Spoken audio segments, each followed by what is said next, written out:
Not so long ago, the older people we support were known as care recipients. These days, they're known as consumers. And when it comes to consumers and what they want from their aged care providers, they're now very much in control of their own destiny. It's all part of the aged care quality standards, with a greater emphasis on quality, safety and choice to ensure improved outcomes for consumers.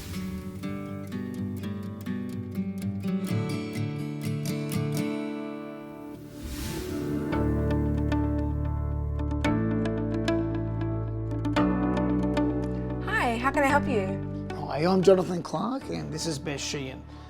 We're from the Aged Care Quality and Safety Commission. Could we see the person in charge, please? Of course, I'll just call our manager. Won't be too long. If you could just sign in, please. Is this one of the unannounced reaccreditation site audits? Yes, that's right. The Aged Care Quality and Safety Commission is an Australian government body. Its role is to protect and enhance the safety, health, well-being and quality of life of people receiving aged care. Okay, right, they're there now. Good. Sign them in and I'll be down shortly. Thanks, Kelly. A couple of assessors from the Aged Care Quality and Safety Commission are in reception. I'll go and meet them now. Okay, and I'll see you in the meeting room. Great, thanks, Jamie. The Aged Care Quality and Safety Commission independently accredits residential aged care services, conducts quality reviews of home services, and monitors compliance against the aged care quality standards. The system is designed to ensure high quality care, services and outcomes for consumers at all times. Good morning. I'm Barbara. I'm the General Manager and the person in charge here. I'm Jonathan Clark and this is my colleague Bess Sheehan. We're from the Aged Care Quality and Safety Commission and we're here to undertake your reaccreditation audit. As quality assessors, we have certain powers under Part 8 of the Aged Care Quality and Safety Commission Act in relation to this visit.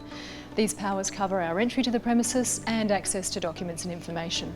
We're seeking your consent to enter the premises. You can refuse our entry or withdraw consent at any time. In saying that, I must also remind you about your responsibility under the Aged Care Act to cooperate with a person exercising powers under Part 8 of the Commission Act. Do we have your consent to enter the premises? Of course. Let's go to a meeting room to discuss the audit. The aged care quality standards are a framework to ensure better quality and safety. It's been designed to protect consumers by focusing on consumer outcomes, give consumers and their families or carers a clear understanding of what to expect from their service provider, simplify regulations for service providers who offer more than one type of service, and promote high quality, innovative services and continuous improvement. So the standards apply to all care services. So that includes residential care, home care, flexible care, and the Commonwealth Home Support Program. And the standards that apply depend on what kind of services they provide, and that can be different from organisation to organisation. Staff, all the way from governing bodies through to the frontline workforce, they all have a role to play. Each one has a different way to contribute to understanding of the standards and what it means to them in their job, as well as how to improve their service. The guidance material has been prepared for providers to help them understand the standards, as well as the requirements that sit under each standard. It explains the intent behind the standards, examples of how you might go about complying with the requirements, the kinds of evidence that we might look for to see that you're complying. There's also legislation and resources for further information, as well as case studies. The guidance material is not a legal document. It doesn't form part of the quality standards, but it is there to help providers understand the standards and to help them comply. The reflective questions are there to actually help you as a service provider think about the kind of services you provide and check yourself against the standards and the requirements to see how you're tracking. The assessors will be looking to see that the standard and requirements are understood in the service, that they're being applied in practice, and that the service monitors their own performance, and that there's a process for continuous improvement. There are 8 aged care quality standards. Each standard has a consumer outcome, a statement that reflects the expectation of the organisation, and the requirements the organisation must demonstrate to prove that the standard has been met. Standard 1 is consumer dignity and choice. I am treated with dignity and respect. I can maintain my identity. I can make informed choices about my care and services and live the life I choose. Standard 1 is a foundation standard. It reflects 7 important concepts: dignity and respect, identity, culture and diversity, cultural safety, choice, dignity of risk, information, and personal privacy.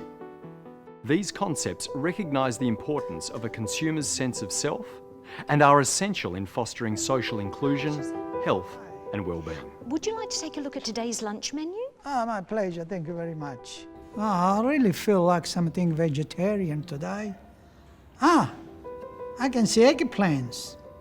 My nonna favorites, melanzane ripiene. Oh, I like it too.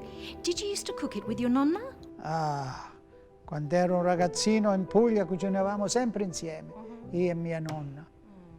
E lei coltivava le sue melanzane, pomodori, nel suo orto, tutto. Oh, lovely. Suona meraviglioso. Cos'altro ti è piaciuto cucinare con lei? I dolci, i dolci. Lei preparava dei dolci meravigliosi, gli sporcamus. Delle torte meravigliose. Sì. Buonissimo, no? Fantastico. Mi piace, sì. Have an idea. Forse potremmo chiedere a chef se riuscirà a farlo per te un giorno. Va bene? Perché non andiamo a dirlo adesso?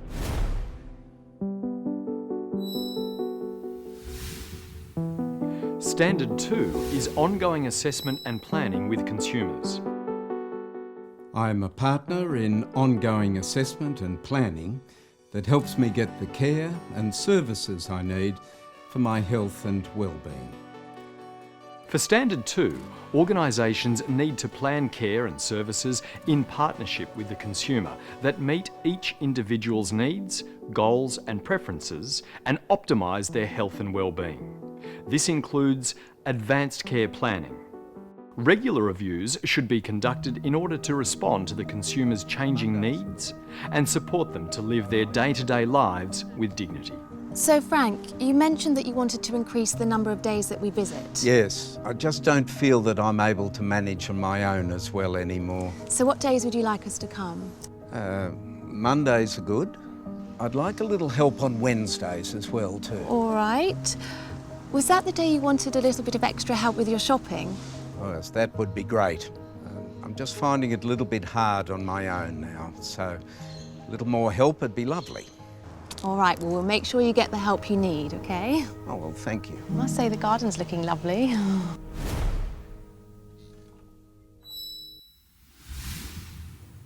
Standard 3 is personal care and clinical care. I get personal care, clinical care, or both personal care and clinical care that is safe and right for me. For Standard 3, organisations must demonstrate best practice through the delivery of safe, effective and quality personal and clinical care. This includes effectively managing and minimising risks that are high impact, high prevalence or infection related. Organisations must also ensure timely and appropriate referrals and deliver safe and effective personal and clinical care that is tailored to the consumer's needs and optimises their health and well-being. Oh, this leg is really bothering me. Okay. Oh, yes. It's very slow to heal, isn't it? There's a new product that's just come out and it may help. Now, the research on it's very good. Should we give it a try? Oh, yes. I'll try anything that could help. Okay. Right.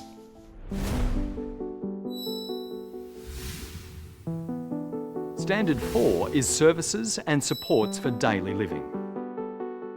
I get the services and supports for daily living that are important for my health and well-being and that enable me to do the things I want to do. Standard 4 covers a wide range of options that aim to support consumers to live as independently as possible and enjoy their lives. It includes things like the quantity and quality of food, emotional, spiritual and psychological well-being, social and personal relationships, safe, clean and well-maintained equipment, domestic assistance, home maintenance, and transport. The standard is also about making sure that consumers feel socially connected, can have relationships they choose, control over their lives, privacy, and are able to contribute. Just the usual, Bill? Yes, thanks, Joey, and peppermint tea for my daughter. We're off to the art gallery today. Actually, you better make mine a double shot. Oh, I see. Must be a busy day for you then.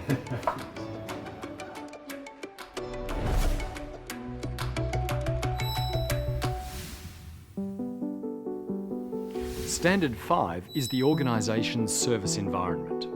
I feel I belong and I am safe and comfortable in the organization's service environment. Standard 5 applies to the physical service environment through which care and services are delivered. But this does not include an individual's private home, where in-home services are provided. The environment, as well as the furniture and equipment used, must be safe, comfortable, and promote the consumer's independence, ability and enjoyment. The design, accessibility and layout of the service environment should encourage a sense of belonging for consumers and enable them to move freely both indoors and outdoors. Come in. Hi, Stella. Hi. How are you today? Lovely, thank you. My daughter and my granddaughter are coming to see me. And they're bringing their new puppy. Oh, how nice. You must be so excited. Oh, I'm very excited. What's the name of the puppy? Oh, the puppy's name is Charlie.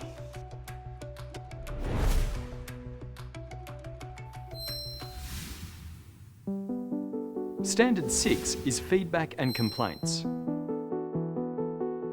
I feel safe and am encouraged and supported to give feedback and make complaints. I am engaged in processes to address my feedback and complaints, and appropriate action is taken. For Standard 6, the organisation should encourage and support consumers, carers, families and others to provide feedback and make complaints. Consumers should be made aware and have access to the advocacy and language services available to them. The system for resolving complaints must be accessible, confidential, prompt and fair. And when things go wrong, an open disclosure process must be used. Feedback and complaints should inform how the organisation improves the delivery of care and services. Hi Andrew, it's Jill from Sunshine Care. I'm sorry Liz was unwell again. I'm just calling to make sure everything went okay with Megan filling in today. Yeah, it was fine. Look, I don't want to complain, but she was a bit late and we nearly missed my appointment this morning. Thank you for telling me, Andrew. I'll speak to Megan. And please feel free to let us know your concerns as soon as possible. That way we can get on top of any issues before they escalate. Okay. Thanks for that, Jill. Okay, thanks. Bye.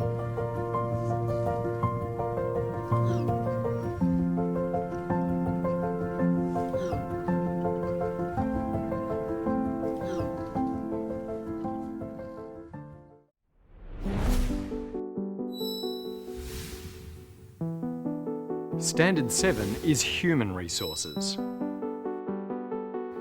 I get quality care and services when I need them from people who are knowledgeable, capable and caring. The standard reflects 4 key workforce concepts: sufficiency, attributes, attitude and performance, organisational support, and assessment, monitoring and review. Standard 7 supports all of the other quality standards by ensuring that an organisation's workforce is adequately skilled and qualified to deliver safe, respectful and quality care and services to consumers. I've got your medication here for you. Is it okay if Julie observes today? She's assessing me on my medications round. Yes, of course. How are you today? Are you in any pain? I had a bit of pain in my knee this morning. It wasn't too bad, but maybe about a 4 out of 10. A 4 out of 10, that's not too good. Here you go. So what's this again? This is paracetamol. It'll help keep the pain under control.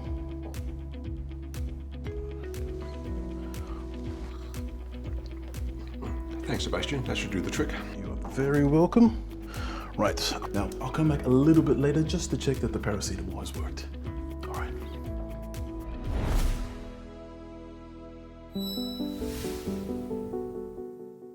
Standard 8 is organisational governance.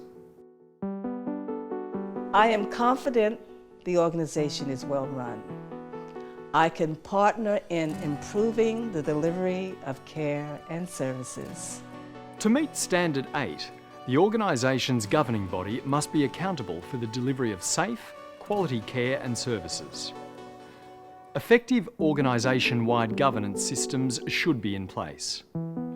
This includes risk management, the ability to identify and respond to instances of abuse or neglect, minimising the use of restraints, open disclosure and antimicrobial stewardship. Consumers should be invited to provide input in the development, delivery and evaluation of care and services to ensure that they enjoy a quality experience.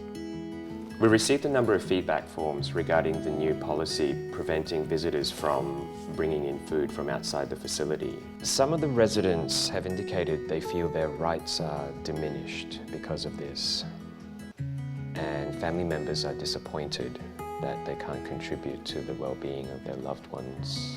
Well, the sharing and receiving of food is so meaningful to them. It's a difficult one. Diet restrictions and choking risks are a real concern. But since the policy came in, it's had a big impact on the well-being of the residents, much greater than we anticipated. Then let's find a way to lift the ban and implement a risk management process to protect those at risk, but still support those to enjoy food that's meaningful to them. Good idea, yeah. We'll need to provide some education to visitors on food safety and storage, and we'll need to support our staff to help work with visitors when food is brought in.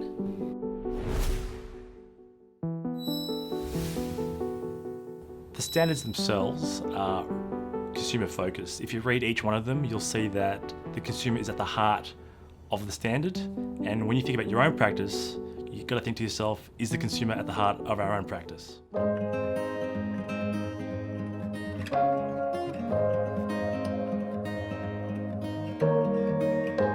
Residential care services are accredited by the Aged Care Quality and Safety Commission. This is usually for periods of up to 3 years.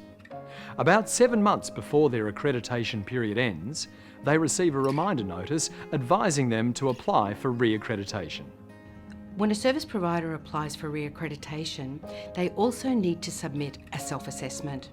The self-assessment tool demonstrates how they believe they meet the 8 aged care quality standards. Providers can use a self-assessment template. They may have their own one that they already use. We also supply a template on our website that could be used as well, just to help you along. And as long as you show that you reflected upon your own performance and demonstrated that you've understood the standards and where you're at, then that's what we need. Unannounced site audits are there to ensure that when we see a service, we see it like it is every day of the year. When a site audit is being planned, the service provider is provided with a notice and a poster. This will inform consumers and their nominated representatives that a site audit is going to occur.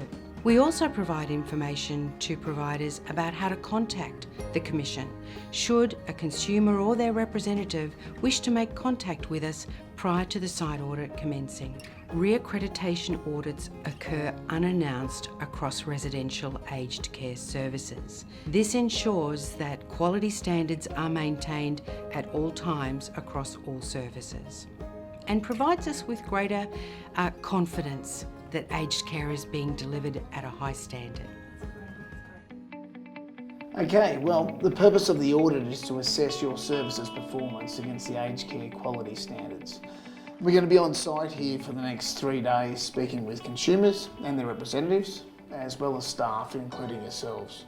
As part of our planning, we have considered the self-assessment information that you've provided as part of your application for re-accreditation.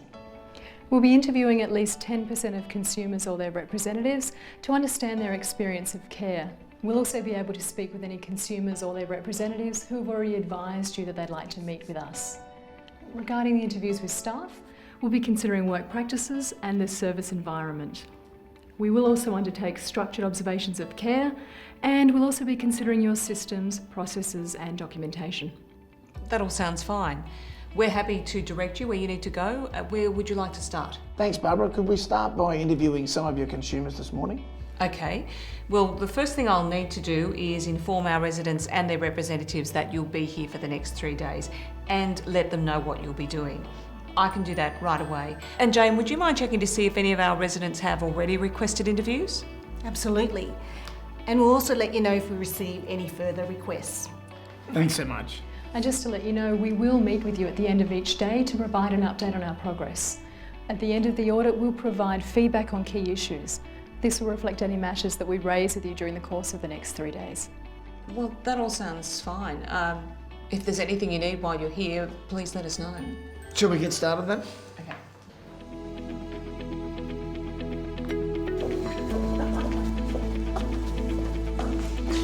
Hello, I'm Beth Sheehan from the Aged Care Quality and Safety Commission. Would you mind if I asked you some questions about what it's like to live here? Oh, that's okay. What do you think about the food here? Do you like what's on the menu? It's really great. I'm really happy with the choices available. And what do you think of the serving sizes? Well, the serving sizes are quite generous. There is always enough food on my plate for me to eat. What are some of your favourites? Well, mostly Italian. I eat a bit of everything. Okay. So how would you describe the cleanliness here? Oh, it's really quite good now. Well, actually, we did have a problem with Dad's bathroom a few months ago, so I did make a complaint to the manager. But to their credit, they did get onto it straight away, and it's been fantastic ever since. Can you give me a few more details? Yes, well, Dad's drain was blocking up. Staff will be interviewed during an assessment by the Aged Care Quality and Safety Commission. It can be helpful to prepare for these interviews, as assessors may ask a range of questions about any of the applicable standards. What happens when you recognise areas of risk to the health, safety and well-being of consumers? Well, with any risks, they're communicated immediately to the appropriate staff members so we can make the necessary improvements. Can you give me an example of that? Yes. The staff reported that after showering the resident that the water wasn't draining properly out of the shower. This was clearly a hazard. The immediate control measure was to mop up the floor so the resident could still use the bathroom. However, we realised that it wasn't just a shower drainage problem, but an issue with the flooring. So we spoke to the resident as well as her family, and we were able to move her to another room so she could still enjoy her private bathroom. That's great.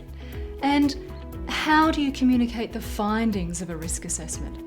If it's urgent, we communicate verbally straight away to the appropriate person to ensure that it is rectified promptly. Then we follow it up in writing.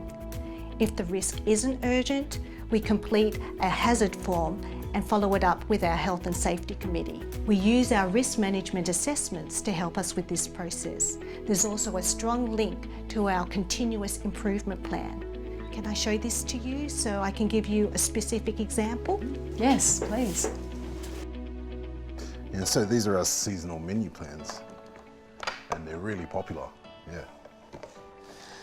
Can you tell me about these? Yeah, well, they're based on feedback we receive from our monthly resident food meetings. These meetings are useful as the residents like contributing ideas and providing feedback, and that's what keeps our menu updated and fresh, yeah. That's great. Let's talk about staff training now. When was the last time you had training? Yeah, probably about 3 weeks ago now. It was a refresher course on food safety. I can't tell you the exact date on top of my head, but I do keep the records here, right here in my folder. Oh, fantastic. So Barbara, just to give you an update of where we're at, we've done interviews with some consumers, family members and staff. We've also been observing staff practice, and they've been very willing to tell us what they do here and how they work with consumers to support them. That's great. Can we now have a bit of a chat and have a look at your documentation on how your professional development and training programs are planned, implemented and evaluated? Sure. And then we'll look at how your staff are supported to carry out their roles. There's a different assessment process for home services called a quality review. Quality reviews take place every 1 to 3 years. Arrangements for the visit are usually discussed on the phone, including plans for interviews and the documentation that will be required. However, the Aged Care Quality and Safety Commission may complete a quality review without notice if they think that the service is not meeting the standards. Hello, Max speaking. Yes? Oh, yes. Yeah, that sounds good. Home service providers are notified in writing of the dates of the planned site visit. They are also provided with information to tell consumers and their nominated representatives about the visit. Look, we look forward to seeing you on the 5th. Thanks so much. Bye. The service provider will be required to provide a self-assessment to the assessors during the quality review. They may wish to use the self-assessment template provided by the Commission.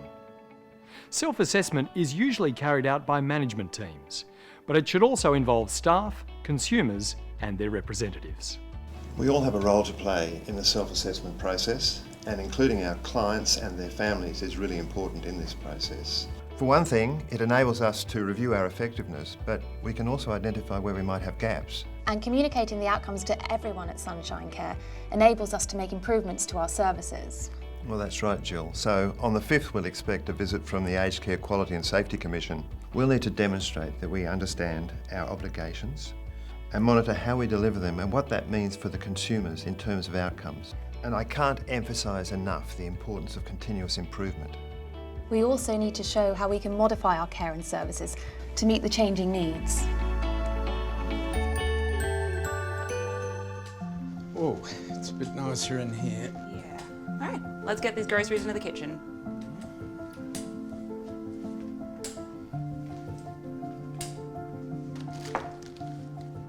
Would you like some help unpacking? Oh, sounds like a plan.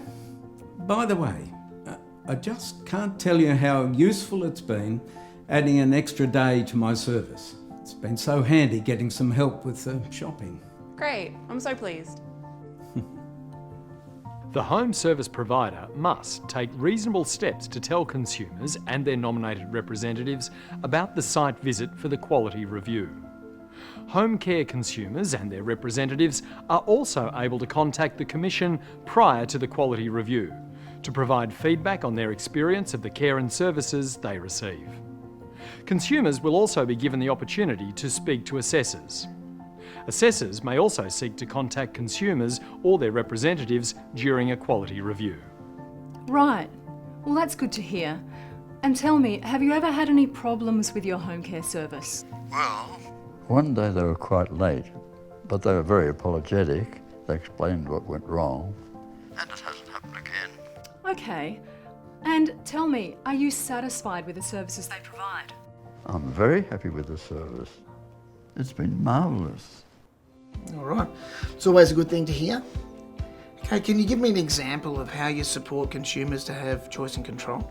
Yes, absolutely. So we always ask our clients what their goals are and what matters to them, so we can tailor our services to ensure that we are meeting their needs and supporting them to live the life they choose. Great. Every site audit or quality review ends with an exit meeting. The exit meeting is held on the final day of the site audit or quality review with the person in charge of the service or home service provider. Is there any further information you'd like us to provide to you this afternoon? I think we're just about finished. We'll be able to provide you a summary of our key issues shortly. This is an opportunity to discuss key issues resulting from the audit or quality review. Within 7 days, the provider will be given a report by the Commission after the exit meeting. For residential care facilities, the report is known as a site audit report. For home services, the report is known as an interim quality review report. Both reports include recommendations against each standard and whether each requirement has been demonstrated adequately. Providers then have 14 days to respond to any of the information in the reports. And there was a couple of other ones that I thought were pretty good. Some need some work. This one here. We need to respond to this one. A final re-accreditation decision will take into account the audit report, any response to it, and any other relevant information. A home service provider's final quality review report will be received within 20 days of the interim report. This will take into account any responses to the interim report. But what happens if a service provider doesn't meet the standards? Where a service provider doesn't meet the standards, the approach is the same for both home services and accredited services. The Aged Care Quality and Safety Commission will give the service provider clear information around the time frame which they have to make improvements so that the standards are complied with. The Commission will establish a timetable for improvement for both residential and home care services if they fail to meet the standards.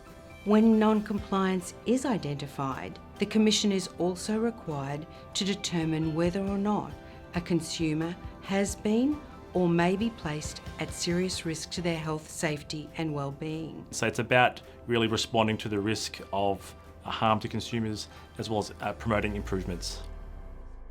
To ensure service providers continue to meet the aged care quality standards, the Aged Care Quality and Safety Commission monitors the quality of care and services through assessment contacts. The Commissioner may also arrange for a review audit of an accredited service to be conducted in certain circumstances. An assessment contact is usually a visit to a service, for example residential services.